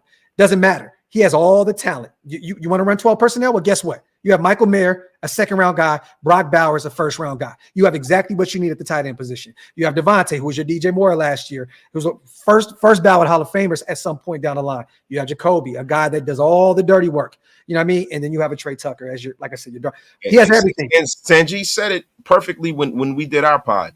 He said, "Listen, if Luke Getsy don't get it together this year, Antonio Pierce needs to fire him." Yep, and you may never see Getsy There's again. no reason why he can't pull us together year 1. Sanjit was 100% right about that. Yeah, I and mean, if you go ahead. What are the chances? So, like, you know, AP got the job, obviously, right? How much of this year, you know, how much of AP success is riding on Luke Getsy? It's pretty much all of it, right? A lot of it. So, you know, if the Raiders struggle on offense, do you guys see a scenario in which the Raiders move off of AP and Getsy this year? Or do you guys think AP has, you know, like a 3-year window? AP no. And it's so weird. We still don't even know what his contract looks like. Nobody knows what this deal looks like, how many years. AP's not going anywhere. I think that this defense is going to be a top 5 defense, and that's going to be their bread and butter. Go exhaust these offenses. Like, just go beat them with the defense. But Getsy is on notice, definitely. If he doesn't do his job this year, he may end up resorting back to being some type of positional coach or something like that. Because at the end of the day, we all know that Luke Getsy wasn't their first choice or their second choice or their third choice. Yep, Cliff Kingsbury. Yep. This is what we know. That's factual. This is not conjecture. This is straight fact. Yep. They tried to hire Cliff Kingsbury, and then there was a few other people that Clint as well, and they kicked the tires on others. So this is what we know. If he doesn't get it done this year and this year only, he will not be here. Yeah, facts. Let me get these supers in, y'all, before we get out of here. Salute to 11, my guy. What about last season? Did you not like about Jacoby Myers' game? I love everything about Jacoby Myers. Look, at wide receiver too. The thing is, he's never really been that guy that can give you 1,000 yards. He's never had it. I think the most he's had is somewhere along the lines of somewhere between 800 and 900 yards. He can give you some tutties, though. I'll tell you that. He's also a major weapon for us in red zone situations. He can go up and get it. 50-50 ball guy. Like you wouldn't think that, but you look at his game, he does it all. This is not us shitting on Jacoby Myers 11. We love what he does, but we're just talking about if Trey Tucker takes that next step, right? And then, another thing to keep in mind is Wasted said, you know, the 49ers have these playmakers as well, right? But the 49ers have 2 receivers, a great tight end, a great running back. That makes sense. That's your package out there. Yeah. We have 2 tight ends. We have 3 or 4 wide receivers. We have 2 or 3 running backs. Like, we don't know who's going to be the guy, right? Yeah. We don't know that, right? Like, what if Zamir White's not good, right? The 49ers have Christian McCaffrey. Well, what if we don't have that running back, right? Well, then we have a problem of, we got 3 or 4 wide receivers. Like, which one's going to step up and which one's going to play? Because they're not going to come out there with 4 wide receivers. Yeah. Right. You need 2 receivers, a tight end, a running back, and then you can rotate with the 3rd receiver, a fullback, or whatever, Salute to Rudy the vet, man. I appreciate you on a $10 donation. You stupid, bro. So salute to Graphk Wasted. I agree with them 90% of the time. And salute to Sanjit. I never agree with them, but I do respect them. Yo, man, salute to Rudy, bro. We love you, bro. But Sanjit is one of them ones. There's a reason that we're all 3 doing this together, because we trust the knowledge that Sanjit brings to the table. He's one of the best in the game. You know what I mean? And we don't always have to agree on each other's takes. It is what it is. You know what I mean? But that's why we're here. Right. You know what I mean? To have some fun and do what we do. Go ahead, Wesley. See, real quick, one shout out to our brother Ray. Ray, the tape is in the place, man. Oh shit, where's Ray at? Ray is in the place, man. I think he in Sanjit chat. Shout out to Ray, man. Ray, where you been, bro? Shout out to Ray, man. My dog. We gotta bring you back, man. Yeah, salute to our Sacramento brother right there. Hope y'all doing well. You too. We were just talking about you, Ray. Yeah. Yeah. And yo, another thing. See, Sanjit, you hit the nail on the head. See, the thing is that we have the kind of offense and the players where somebody's going to come out and they're going to establish themselves as those roles, right? Devontae Adams is already there, right? Michael Mayers is there. Now, Brock Bowers and Michael Mayers is weird because it might look a little different, right? So, Brock Bowers, I'm looking at like maybe our Deebo Samuels. Because Deebo Samuel, they call him a wide back. He's almost like a running back slash. So he's that hybrid kind of player, right? So now we have to fill in who's the Brandon Ayuk here. Is it Jacoby Myers, right? Who's our Christian McCaffrey? Do we have a poor man's Christian McCaffrey in Law Bay? Or do we have, the guy that's going to be the hammer? You know what I mean? I'm the brakes on this, Wasted. I'm gonna say this: Christian McCaffrey was an All-Pro before he went to the Niners. No, I know that, bro. I'm not trying to put that on. We have a lot of unproven talent that we expect a lot out of, right? What I'm saying is that he could be the poor man's version of that. And then the San Francisco 49ers were able to run the football pre-Christian McCaffrey, right? Yeah, right. So the thing is that when you have a guy like a Zamir White, right? Maybe it could be the kind of the version of the Niners before Christian McCaffrey. Okay. The thing is this, man. We have enough talent to fill in those constructs. So when you have a lot of players that demand the ball, I don't think that's a problem. That's a good problem to have for the Raiders. They have to figure out how to make that all work. And it all boils down to, it does boil down to Getsy. You can always say it boils down to the quarterback play, but this run game, it boils down to that.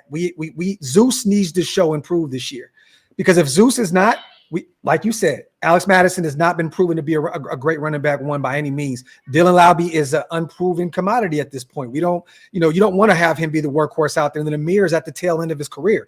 So the run game had a lot of this lies on Zeus. And I'm gonna tell you right now, watching his workout videos, he's taking this offseason very serious. He understands that he's gonna have to at some point put this offense on his back, and he's gonna have to do it. And there's a lot of trust in Zeus this upcoming year. Wasted, and it's nerve-wracking, right? That joker, that's a big neck bone, beans and rice eating joker right there, man.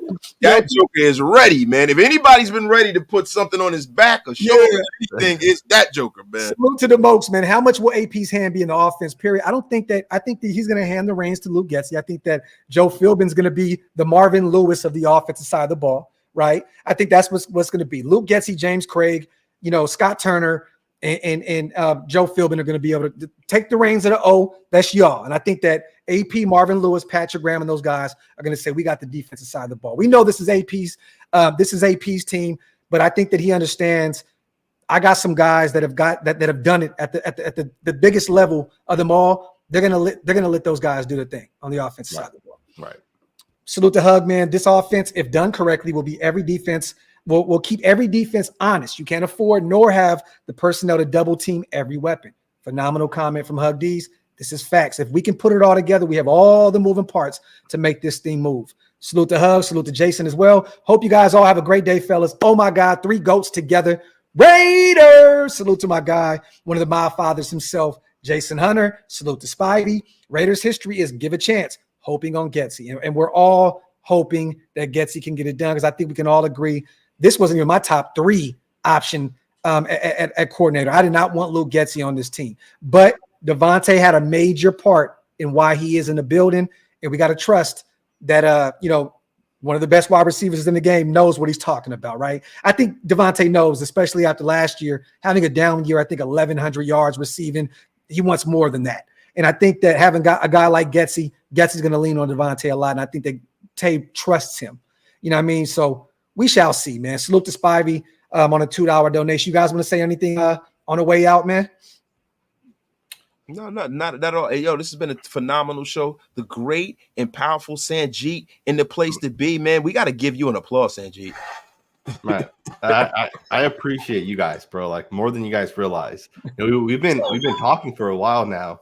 To potentially get a show together where we're able to do it. I know last year we tried doing this as well. Yeah. Last year was kind of hard for me. I was in this whole process of moving potentially, and this year, I've moved. My work's a lot less this year too. So yeah, I'm excited for this, bro. Like for real. We gotta make sure we have the exact time and day and everything down. Yeah, and just keep it set going forward. Every Monday or Friday, whatever we decide. Yeah. Well, look, I'm down to do it every week or bi-weekly. It doesn't matter. Whatever you guys want to do, I'm down to do it, especially Mondays, because we'll have the game talk from Sunday, and then we can talk a little bit going into the following game, coming up. And Sanjay, I have to say this too real quick, man. The quality is upgraded crazy, bro. You see it. We love it. You know what I mean? We've been watching the videos, and I'm like, Sanjit said, you know what? I'm about to step it all the way. The content's always there. You know what's crazy, man, is there's this agency that because I have friends that cover like the Chiefs. I have a guy that covers the Eagles, and I realized that all these guys have the same format in their videos. And then I also realized they're all signed to the same agency.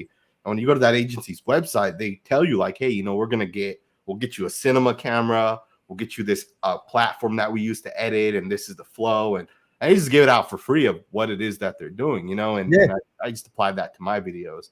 And I actually noticed that it does make the quality of the video better. Yes. It takes a lot longer to make, like 3-4 hours making a video, as opposed to in the past, it's been like an hour max getting a video out. But you know what? That's what makes you one of the greats is understanding, let's level up every season, right? Right. When you just get stagnant and you're like, oh, it is what it is. I'm doing my thing. And so it shows why you're one of the GOATs in this. Every year we want to all take it up a notch. And there's a reason why we're all three here now. It's perfect timing, right? Everything happens, at the right time. And right now it's a blessing to be able to do this, you guys. We will be doing this a lot, y'all, during the season, the 12 Personnel Podcast. Yep. Make sure you guys stay in tune. If you guys are not subscribed to all three channels, what are y'all waiting on? Go over to Sanjit's channel, hit that subscribe button, go to Wasted Talent. Let's run him up to 15,000. If we can't get Wasted to 15K ASAP, it's a problem, man, because one of the brightest minds. How far are you? Bro, I don't even know, man. I really haven't even been focused on it. But you know what? This season, this is the first season where I care about getting my subscribers up. Absolutely. I need to unceremoniously unblock a lot of people because I think there are thousands of people. Now later, I know. Hey, we're going to do this in front of the chat right now. What do y'all want to do? You want to do it weekly or bi-weekly? How do y'all want to do it? I think we should start weekly. All right, one time a week for now, and then as the season begins, we can redo it. Yeah, see how much we can keep up with it. Because what I meant was every 2 weeks or once a week. You're saying bi-weekly, isn't that twice a week? No, bi-weekly is every other week. No, every other week. Okay. I think every other week. Bi-monthly, bi-weekly. I'm down with weekly, man. I think week. If you guys have the time, I'm down with that. Let's do it. And look, every Monday we'll come up with a solid time. And salute to Spivey. We got you, brother. Every Monday, we got to talk about it. Monday might not be the best for me. It might not be the best for me.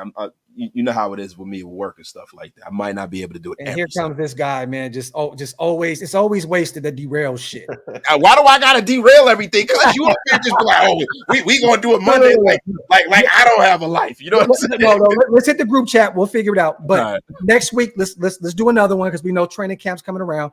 We'll have a lot more to talk about. And guess what, you guys? What we're gonna do is this: we're gonna bring some players on as well. We're gonna bring some players on, the 12 personnel. We're gonna bring some beat writers on.